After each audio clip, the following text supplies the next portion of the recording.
자, 이 민주당 안으로 시선을 돌리게 되면 네. 저는 민주당 이재명 대표 암살 네, 대회에 이 제보가 있다는 것 봤을 때 정말 놀랐습니다. 저는 실제로 이 가능한 제보라고 생각을 합니다. 제보가, 우리가 조금만 생각해 보면 실제로 암살하려고 했잖아요. 이재명 대표 목에 칼이 들어오는 걸 봤잖아요. 예. 그런데 지금 더 심각한 이 제보라고 하지만 심각한 상황에 가 있는 게 저 극우 세력들이 굉장히 흥분해 있다고 생각합니다. 예. 법원을 쳐들어가서 폭동을 일으킬 거라고 생각을 했습니까? 상상도 못했죠. 상상도 못했죠. 예. 근데 그런 일이 실제로 벌어졌죠. 음. 그리고 국민의힘이 나서서 이재명 하나만 정리하면 된다라고 하는 식으로 얘기하고 있고 그 사람들을 계속적으로 네. 선동하고 있다고 생각하거든요. 음. 그 흥분된 상황에서 판단력이 흐려질 수 있기 때문에 네. 경호를 저희는 강화해야 된다고 생각하는 겁니다. 아하. 그리고 언론에서 계속 뭐 이재명의 습격범 이런 식으로 얘기하거든요. 그렇게 쓰면 안 됩니다. 살인 미수범이에요. 예, 그것도 이제 언론이 좀 잘 해서 그러니까요. 보도를 해야 되는데. 왜 습격범이라고 표현하죠? 저는 습격범. 명백하게 살인 미수를 예. 한 건데 그리고 칼을 목에 찔렀잖아요. 아하. 그게 다행스럽게 깊이 안 들어가서 살았던 것이지 예. 깊이 들어갔으면 큰일 났던 거죠. 그리고 국민의힘 제일 나빴던 거 그 아픈 상황에서 네. 뭐 헬기를 탔네 만에 사람은 그렇게 하면 안 되죠. 사람이라면. 예, 그 당시도 많은 이제 비판을 받았던 국민의힘 모습이었는데 이번에도 나경원 의원 언급을 또 한 번 하게 됐는데 네. 자작극 뭐 얘기를 하면서 자작극을 펼치면서 집회 안 나온다 뭐 이런 얘기를 하더라고요. 나경원.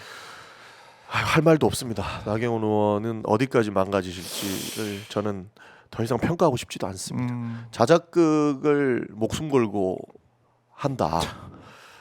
뭐 충분히 그렇게 생각할 수 있습니다. 그들의 정치 스타일이 그렇다는 것을 네. 자백한 것 아닌가 하는 생각입니다.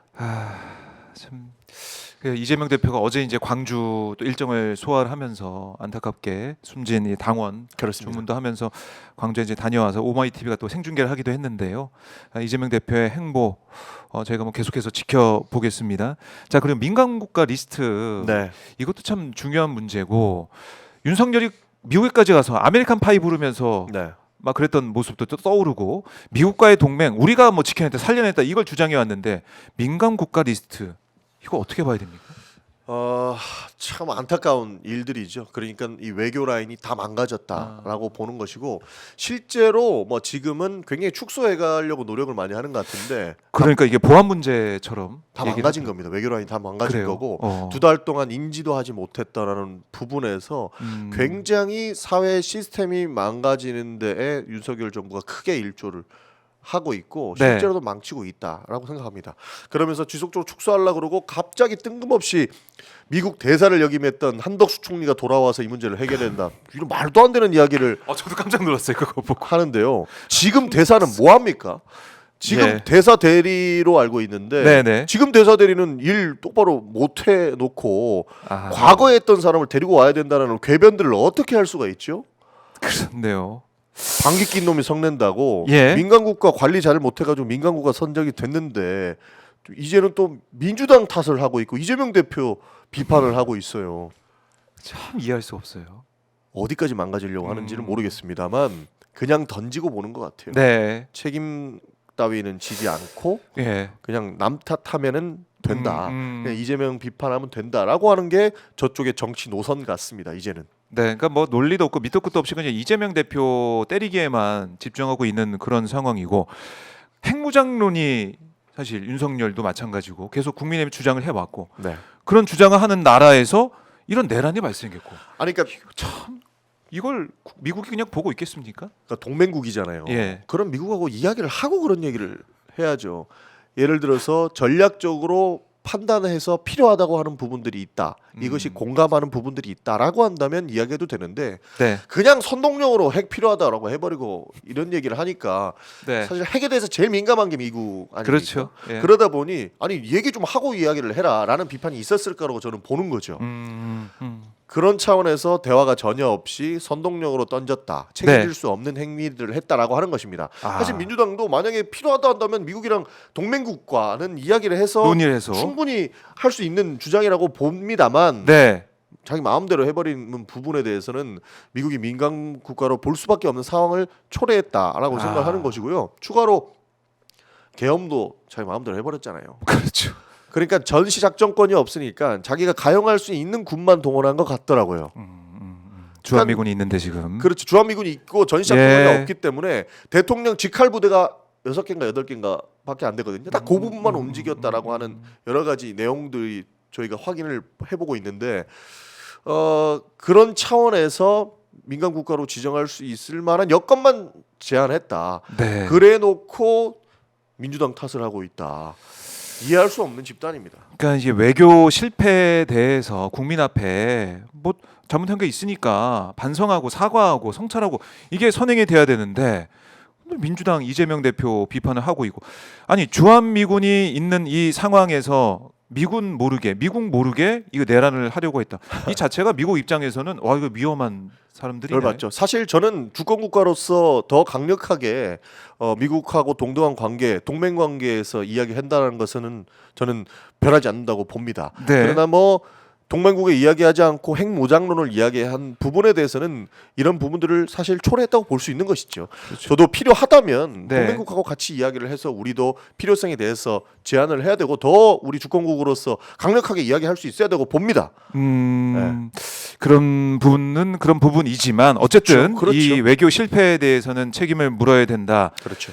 지금 트럼프 행정부에서는 우리 정부에 대해 사실은 상대를 안 하고 있는 상대를 대화도 안 우리가 하죠. 못 하고 있는 거 아니에요. 최상목 대행 체제는 못 하고 있는 자체고 너무나 불안성이 커지고 있기 때문에 우리 경제 자체가 흔들리고 있다라는 거 관세 문제도 그렇고요. 그렇죠. 사실 근데 지금 그 트럼프 대통령이 하는 모습들이 본인들이 고립되려고 하는 건가 하는 고민이 들더라고요. 그러니까 실제로 동맹국이 우리한테 관세를 그렇게 많이 매기려고 하는 것에 대해서는 네. 사실 저는 부정적입니다. 그래서 더 강력하게 요청을 해야 되는 것이고 빨리 네. 대한민국의 시스템을 정상화시켜서 이 부분을 좀 해결해 나가야 되는 것 아닌가 싶은 거예요.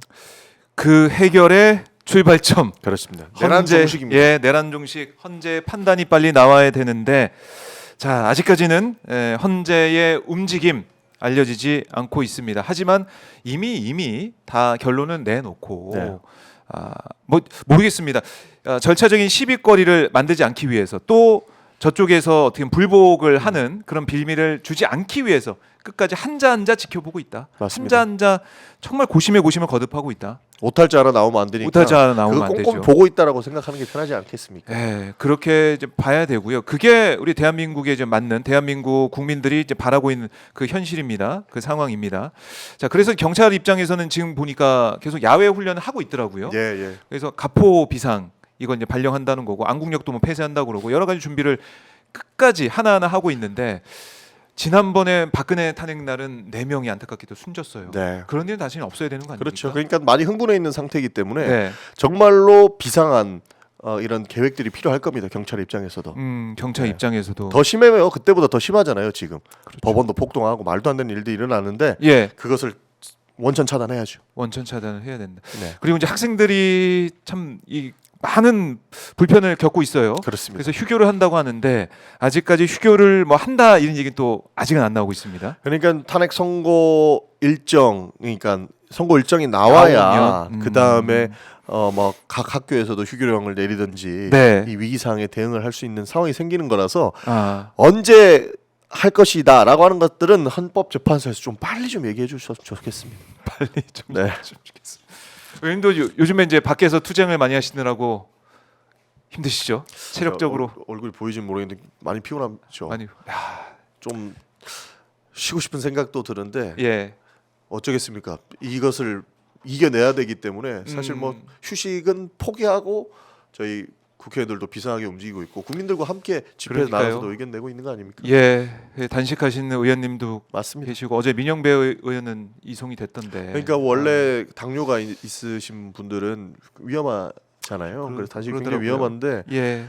그렇게 몸을 바쳐서 하고 있습니다. 그리고 오늘도 어김없이 3시 반 정도가 되면 네. 광화문까지 행진을 할 거고요. 저희도 네. 비상하게 보고 있습니다. 네. 비상하게 우리 시민들과 함께하고 있는 민주당 뭐 오늘 밤에 의총까지 있으니까 저희가 어떤 결론이 나올지 계속 지켜보도록 하고요. 자, 의원님 오늘 저희 이제 박종희 아스파슨 처음 나오셔가지고 말씀 나눠봤는데 자주 좀 모셔가지고 이렇게 힘있게 말씀 좀 해주시고 우리 시민들과 호흡을 해주셨으면 좋겠습니다. 일부러 우리 사실 알아듣기 쉽게 얘기하기 위해서 굉장히 좀 편하게 말씀을 드렸는데 좋습니다. 사실 저는 정치인들이 굉장히 어려운 말 쓰는 거 별로 안 좋아하거든요. 사실 우리가 실상생활에서 쓰는 그리고 더 가깝게 대화하는 스타일이 더 편하다고 생각해서 그럼요. 편하게 말씀드렸는데 혹시나 불편한 점이 있었다면 양해를 부탁드리겠습니다. 제가 의원님 뭐 다른 방송에 나온 것도 공중파 나온 것도 봤는데 오늘이 훨씬 편하고 오늘이 훨씬 좋습니다. 그러니까 공중파에서는 지켜야 될 그 내용들이 있기 때문에 딱 지키면서 하는 것이고 사실 오마이뉴스 같은 경우에는 국민들께 다가가는 그런 방송이고 언론 아니겠습니까? 그래서 더욱 편하게 말씀드리려고 했고 쉬운 말로 하려고 했습니다. 오마이TV가 어떻게 보면 이제 공중파라고 생각하시고 그렇죠. 그러면 더 딱딱하게 해야 되나요? 자주 오셔가지고 말씀을 저희가 들어보도록 하고요. 끝으로 가시기 전에 오마이TV 시청자분들 지금 초조하게 이 방송을 보고 계신 우리 분들께 한 말씀 해주시고 마무리하겠습니다. 네, 오마이TV를 시청하고 계신 많은 그 구독자 여러분 걱정하지 않으셔도 됩니다. 윤석열 대통령 탄핵됩니다. 변하지 않는 것이기 때문에 너무 걱정하지 마시고 그러나 저희도 끝까지 지켜보고 챙기겠다는 말씀 드리겠습니다. 오늘 시청해 주셔서 감사드립니다. 네, 의원님 오늘 말씀 잘 들었습니다. 감사합니다. 고맙습니다.